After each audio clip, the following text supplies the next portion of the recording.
I think everybody would agree that this has weirdly been Warzone's slowest year yet. And there's actually a very secretive reason as to why this is happening, why Warzone hasn't really had a huge amount of content this year, and why Call of Duty just hasn't been firing on all fronts. Now granted, Call of Duty is still leaps, bars, and miles beyond most other live services these days, and reintroducing things like Rebirth Island, Fortune's Keep, and all of the maps that Sledgehammer has provided for Modern Warfare 3 is no easy feat.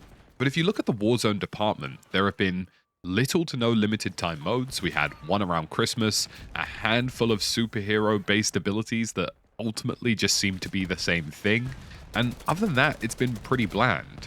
Call of Duty is leaps and bounds away from something like Fortnite, where limited time modes are added regularly, content changes are as regular as humanly possible. It's just not in the same realm. Even something as simple as just having buyback solos is something we've only had once in the entire life cycle of this new iteration of Warzone, which is really crazy to think about. So why is all of this happening, and why has Call of Duty gone from having probably a really promising year where we were at COD Next in Modern Warfare 3, talking about how much they wanted to change everything going forward, have regular updates, regular LTMs, and regular content, to what we've had now, where Big Map has had one singular update, which basically turned Pop-Off green, and a minor change to the map by adding Superstore? I mean, we've had literally zero content for a whole half of what makes up Call of Duty Warzone. Well, this all comes down to a very large dilemma that Call of Duty are facing next year that I imagine internally they're probably having a panic attack about. Verdansk is coming back in March of 2025, and if the rumors are true, which I do believe they are based on how finished Avalon looks as a product, this was a last-minute decision. Verdansk was not meant to come back to the game, it was supposed to be Avalon later this winter, and they've decided to postpone Avalon into later next year and have March in Verdansk. Now, regardless of which order we receive this content in and how we're going to receive Avalon and Verdansk, it does pose a very obvious dilemma for the team at Call of Duty. If you're bringing the most beloved map back to the game after effectively 4 years of a hiatus, if not technically 5, what exactly is going to happen when you get to the end of the year and suddenly you're releasing Avalon to your audience? Are you going to get rid of Verdansk? Is Verdansk going to go away temporarily or permanently? Or is there going to be a rotation? Call of Duty is the only modern battle royale which has no map rotation for the large maps. PUBG has it, Apex has it, pretty much every battle royale has managed it compared to Warzone. I mean, most of us are absolutely crying out to see the return of Al Mazrah, because despite the Modern Warfare 2 mechanics, Al Mazrah was actually a good map. And I think what's even more enraging is that it actually does exist in the game files as part of the last act of Modern Warfare 3 Zombies. So immediately on the cards for Call of Duty is this absolute headache where they're bringing back the most iconic map in the game, but they could potentially be taking that map away again 6 to 7 months later. They've already done this once. Ashika Island randomly just got the chop, Vondel has occasionally disappeared from time to time, and Rebirth Island has basically made the whole Resurgence rotation more curious than ever before.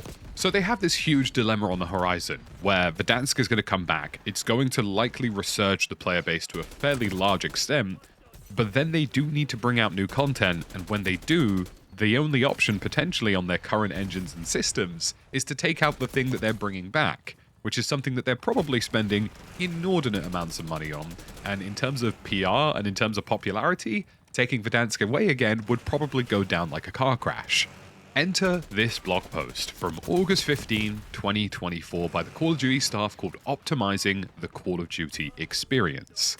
Now, this was a blog post about reducing the file size of the game, and it went completely under the radar.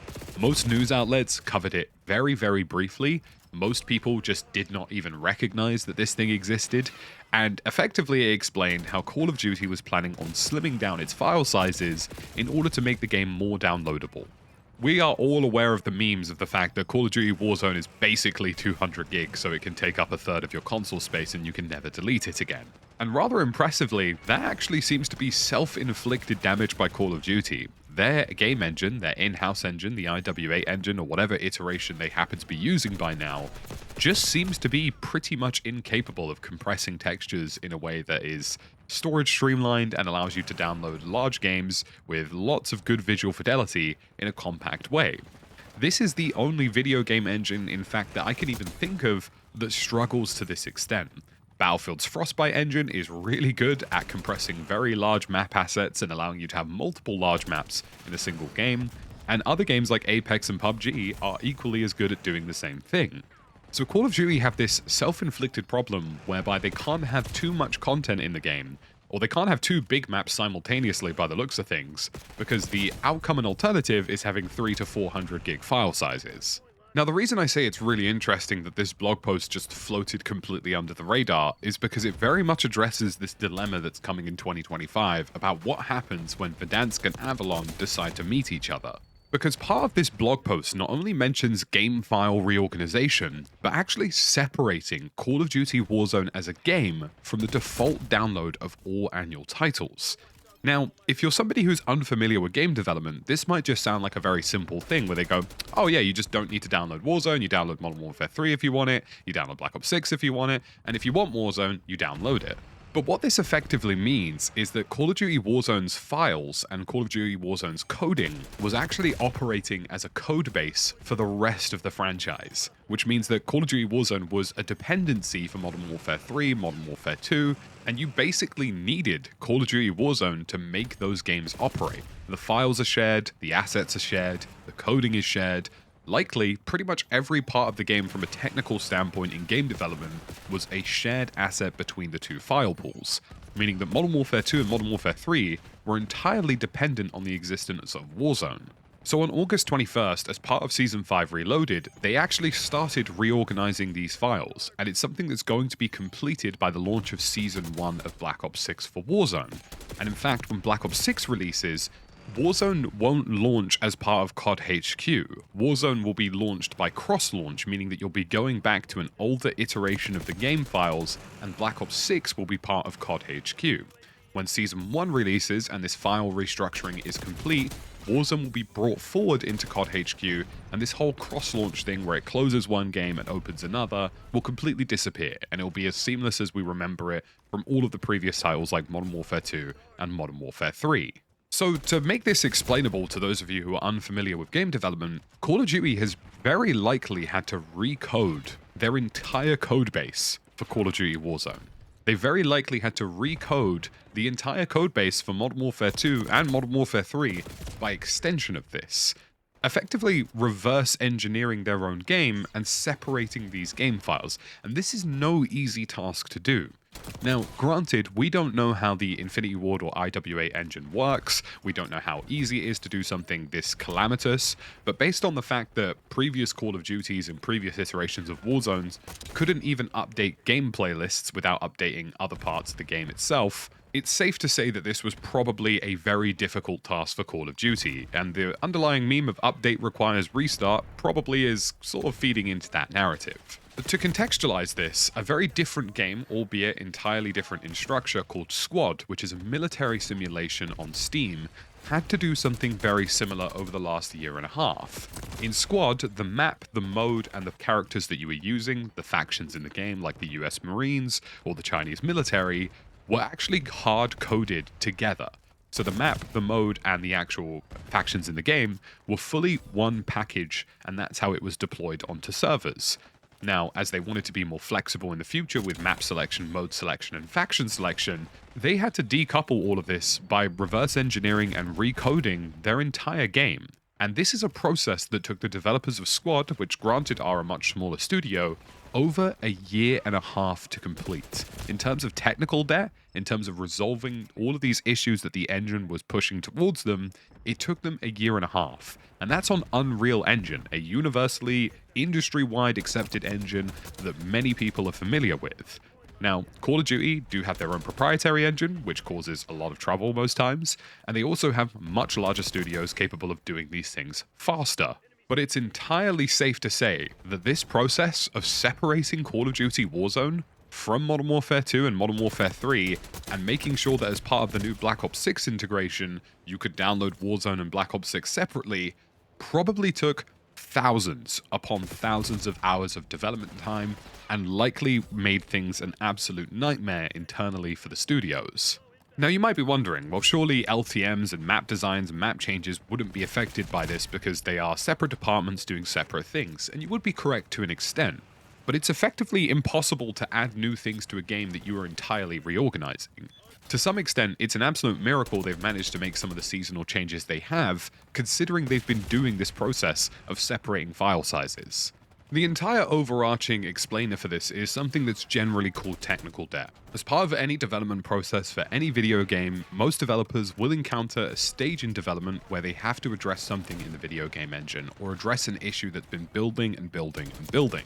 And technical debt is what that is called. And for some studios, technical debt can be really damaging and take years to resolve for certain titles, and in the case of Squad, it took a year and a half for them to start content production again because technical debt was that problematic.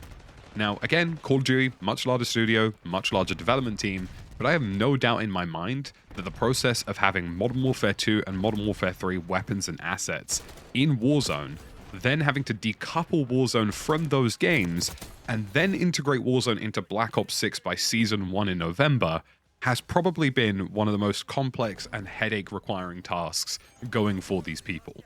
And during this process, they also deployed new texture streaming technology, meaning that you have on-demand texture streaming at all times when playing Call of Duty Warzone to reduce the overall file size of the game and reduce the amount of files that you are needed to download. Again, all of this entire process of decoupling Warzone, this entire process of making sure that it reintegrates again, and having this new streaming process means that they are absolutely 100% aware of the fact that the game is too large in terms of file size, and when they add Area 99, and when they add eventually Verdansk, and then they have to add more content on top of that, there is going to be a period of time in Warzone where if they didn't get these things under control and didn't address the fact that this game has the most inflated file base in the world, we could have been looking at 300-400 gig file sizes, no question. I really do feel as though this is part of the reason we've seen such a slow progression for Call of Duty Warzone this year. Granted, the first half of the year they did get a lot of content off the ground, especially in the Rebirth and Resurgence departments, but for everything else, it's been pretty lackluster. We haven't really even seen things that we would expect like fun LTMs, events, limited time modes. Most of it's just sort of been kind of slapdash here and there, and a lot of it has been very similar.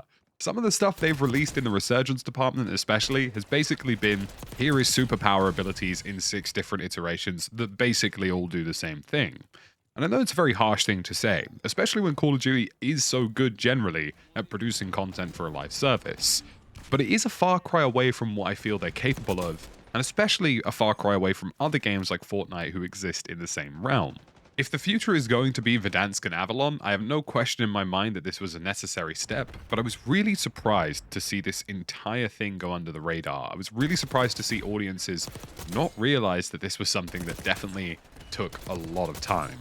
Hopefully that's a little explainer and a little bit breakdown for you guys on how Call of Duty is changing their file sizes, changing their streaming textures, basically changing the fundamental basics of how their game launches in COD HQ in order to prepare for Avalon and Verdansk. And hopefully it means that when Black Ops 6 does release, we actually will see a better influx and consistency of content going into Season 2. Season 1 is likely going to produce a lot of bugs and a lot of problems, and I'm pretty sure they're aware of that, which is why Season 1 is releasing earlier, and Season 1 Reloaded will likely release before Christmas. They're kind of giving themselves a buffer to deal with some of these issues.